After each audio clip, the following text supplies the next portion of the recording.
Hello, YouTube. Michael Constantine here. I do a lot of these videos to educate you about what's happening to people who are affected by various circumstances, but most especially by social services branches with a focus on children. I want to share with you now a story. This is from the Texas Tribune, and the point of sharing this story is to emphasize that Child Protective Services is not functioning in the capacity of protecting or serving children that are in their care. This one's titled, Texas Child Welfare Agency Fails Vulnerable Teens When They Turn 18, Whistleblower Says. A Child Protective Services disability specialist says Texas foster care system isn't preparing teens with cognitive disabilities and mental health challenges for adult life. This is from August 1st, 2023. The author is Sandy West, published in the Imprint, 6 a.m. Central. Recently, on her 18th birthday, a Texas foster youth with an IQ of 70 and an inability to safely care for herself and an extensive history of hospitalizations for mental health issues was told by law enforcement to leave the unlicensed facility where the state's child welfare agency had housed her. Next, client took her dolls and began walking down the road, reads a letter Child Protective Services disability specialist Gina Magliglio sent to state officials on June 24th. Ultimately, Magliglio helped the teen find a bed in a homeless shelter for adults, and later a foster care placement for older youth. And the article continues, but I want to pause for a moment to point out the fact that they transitioned a disabled child at 18 from being in a Texas foster care facility to putting her on the street simply because she was 18 years old, without regard for the fact that she had no capacity to care for herself. Now, who in the hell would do that? Who's going to put somebody who is mentally ill on the street simply because they've aged out? That's immoral. It's wrong. It makes no sense. Ultimately, Magliglio helped the teen find a bed in a homeless shelter for adults and later in a foster care placement for older youth. But for that to work, she wrote, she was admonished by her boss for doing extra work for this youth as she is 18 and needs to learn. She needs to learn. A disabled adult with cognitive disabilities that is incapable of caring for herself, and she needs to learn. That doesn't sound right. That doesn't sound right to me. And it shouldn't sound right to anybody who reads it. What they're doing to people is a for-profit agenda to exploit children, both with disabilities and without them. And when those kids turn 18, they're dumping them on the street to become homeless. That's what's happening to them. That's the state's policy. They're not taking care of these people. They're dumping them on their asses, and they're leaving them with no resources and no skills to take care of themselves, even the disabled. It's unconscionable. In the letter obtained by the Imprint from a third party, Magliglio states that the case is not unique.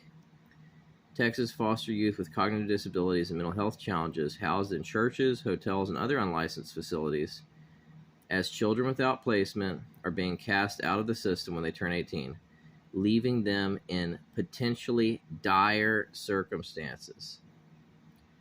Although Texas and states across the country can serve young adults who have grown up in foster care until they turn 21,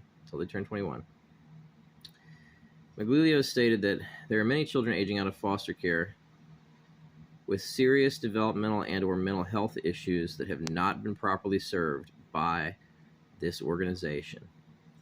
And they're referring to CPS there.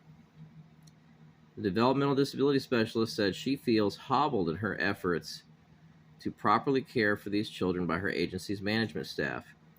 who she described as extremely abusive. I am constantly told to stay in my lane, she wrote to the Republican State Senator Louise Kolkhorst of Brenham, Republican Governor Greg Abbott, several judges, and a staffer at the Texas Office of Mental Health Coordination, adding, "It is difficult to stay in my lane when I know that these children will be on the streets immediately facing life and death decisions that they can neither comprehend or absorb." In a follow-up interview, Miglio agreed to after she consulted with an attorney. She confirmed the letter's concerns and its authenticity. Kolkhorst declined to comment for this story. Emails to Abbott's press office went unacknowledged. After obtaining a copy of the letter, Marissa Gonzalez, a spokesperson for the Department of Family and Protective Services, Miglio's employer, responded to questions about the allegations it contained.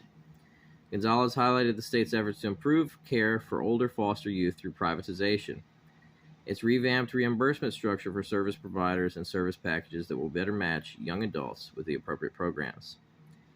She did not directly respond to Miglio's allegations about abusive managers. In an email, Gonzalez stated that Texas foster youth receive a wide range of medical and mental health care services, and she credited her agency's dedicated staff who equip teens with the skills and resources as they transition to adulthood. "We take seriously our commitment to improving the lives of those we serve and protecting children from abuse and neglect," she said. I'm going to pause again here because I want to interject. That was a cookie cutter statement that she just gave.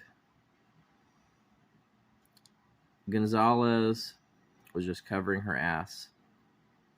The truth is, the agency has turned the handling and trafficking of children into a very, very profitable business. They get money from the federal government and the state for every child they have in care, and the state cuts them off at 18. And as soon as they become unprofitable, they dump those people on the street to fend for themselves with nothing. Like, "Oh, you can take care of yourself now. We can no longer make money off of you." That's exactly what's going on. Older foster youth face a multitude of hardships. Like other states, Texas has failed to provide enough foster homes for teenagers with behavioral and mental health challenges, instead providing makeshift housing in poorly supervised settings, including hotels and offices. In May, an average of 100 teens per night had been sent to such unlicensed placements. Gonzalez said that about 70% of youth awaiting placement in June had moderate, specialized, or intense levels of care. Youth with those designations may require behavioral intervention or have intellectual or developmental delays, intensive therapeutic needs, or specialized medical needs. An investigation by the Imprint published in February revealed that the state stands out for its poor performance providing youths aged 18 to 20 the housing and basic needs services they are owed under the federal extended foster care program. Despite having one of the nation's largest child welfare systems, Texas has far fewer young adults in foster care than states with comparably sized populations, including Illinois, Florida, Ohio, and New York. Even states with smaller foster care populations enroll many more young adults in extended care. One key shortcoming is access to supervised independent living placements. Preferred option among older foster youth because it allows them independence with minimal caseworker oversight. A state-run work group is exploring ways to improve access to the program, which continues to have unfilled beds because of what youth advocates describe as burdensome entrance requirements. The advisory group, which includes state agency staff, judges, and legal advocates, has met about once a month since April. Young people who are poorly housed by the state or lack support when they age out of the system have survived early childhood trauma separation from family, and the upheaval of life in foster care. They include young people in failed adoptions and those whose families simply lacked the resources to care for them. Miglilio described youth with developmental disabilities and serious mental health issues as among the most poorly served by the state. She included 2 additional examples in her letter to state officials.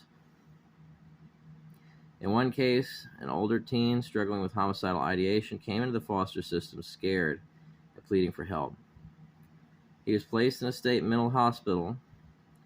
As he approached his 18th birthday, he was at high risk of aging out into homelessness because staffers did not know he was eligible for placement in an adult community-based treatment center.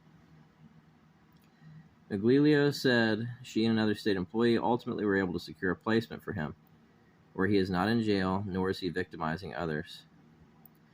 But those efforts were viewed as outside the scope of her job, she said.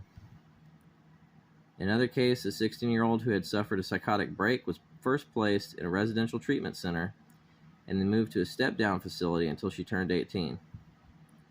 After entering extended foster care and living what Miglilio described as an unhealthy and exploitative relationship with a teacher's aide, she was abandoned at a hospital. Miglilio and the teen's mother were eventually able to get her into a community-based program. But Miglilio again described her efforts as being discouraged by management. That's management at CPS. I could not allow this wonderful young woman to be left out on the street, she said. In her letter, Miglilio pleaded for additional funding for home and community-based programs, providing mental health care for vulnerable youth. According to the Texas Health and Human Services Agency, adults are eligible for such services if they are over 18 and have preliminary diagnosis of serious mental illness, multiple hospitalizations for psychiatric crises, and or a recent history of arrests.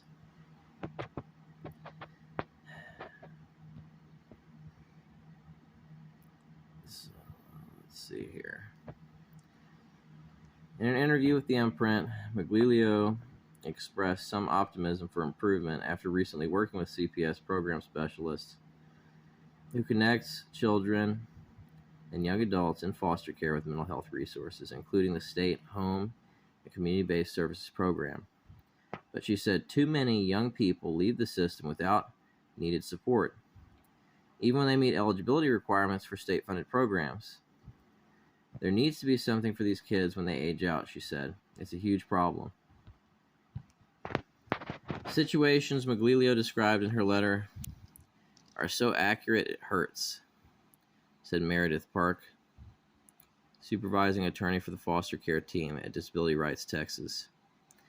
Park said many youth with mental health issues and disabilities are shut out of the state's extended foster care program because they can't meet the requirements that include working or going to school.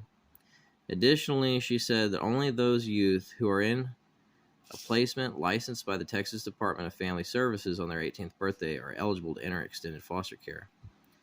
Advocates say the Department of Family and Protective Services needs to improve its coordination with other state agencies and better equip staff to transition foster youth into housing programs when they turn 18. Kate Black, an attorney on the foster care team with Disability Rights Texas, said her clients with intellectual disabilities often don't get access to preparation for adult living classes, which are designed to help foster youth learn basic independent living skills because there appears to be an assumption they can't pass. This is a stereotype about kids with disabilities, that they can't do things or learn things, said Black. This is the population that most needs these classes. Instead, she added, her clients end up being kids who don't know how to count money. They don't know how to tell time. They don't know what a bank account is or what a deposit on an apartment is. That leaves youth with intellectual disabilities with no resources. Park said in many cases not enough is done in the critical years before foster youth turn 18 to find placements, teach life skills, or apply for lifeline benefits such as supplemental security income. And so the kids who have the most acute needs are the kids who struggle the most, she said. In her responses to the Imprint, Gonzalez said agency staff work to diligently help youth plan for an independent life, armed with the skills and resources to transition into adulthood. Union leaders representing child welfare employees have said staffing woes continue to exacerbate the problem, including vaccines, high turnover, and employee burnout. Problems particularly acute among caseworkers assigned to supervise children in hotels and offices. Gonzalez said turnover for CPS investigators is 39%, down from 45% at the beginning of the fiscal year. That is slightly higher. This is a slightly higher rate than for other caseworkers in the agency. What she said is continuing to work on its recruitment and retention efforts. Others are hopeful for some relief in the state budget passed earlier this year. As part of beefed up mental health funding, roughly $4 billion over the next 2 years, about $15 million is set aside for grants to nonprofits and healthcare providers that provide mental health services.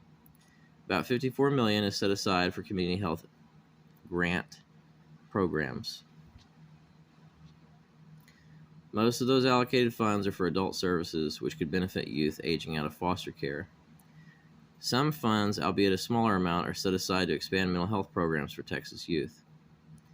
The Department of Family and Protective Services is not meant to be the mental health provider of last resort for children in crisis, said Sarah Crockett, Director of Public Safety at the Texas branch of CASA, the state's court-appointed special advocates group. But there may be other agencies better equipped to assist. The legislature just invested millions of dollars to create more mental health beds for children and adults in crisis. We are hopeful these new resources will keep children and families out of foster care altogether, Crockett said. The truth is that the agency still continues to operate on the premise of exploiting children in order to get monetary payments. And when the children age out, most frequently they put them on the street and they become homeless. That speaks volumes, massive volumes, to their agenda and what is really at the heart of why they take people's children.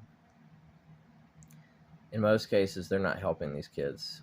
They're putting them on the street, and they're telling them to do things like prostitute themselves in some cases. There's a Houston caseworker that told a young African-American girl that she needed to go prostitute herself while staying at a hotel in state conservatorship so that she could eat. And that's one of the horror stories. I mean, there's so many. There are so many stories out there you just wouldn't believe where they're utterly failing the children that they're taking into their care. And it's beyond heartbreaking. It's the very nature of how they operate is often a transgression. It really is.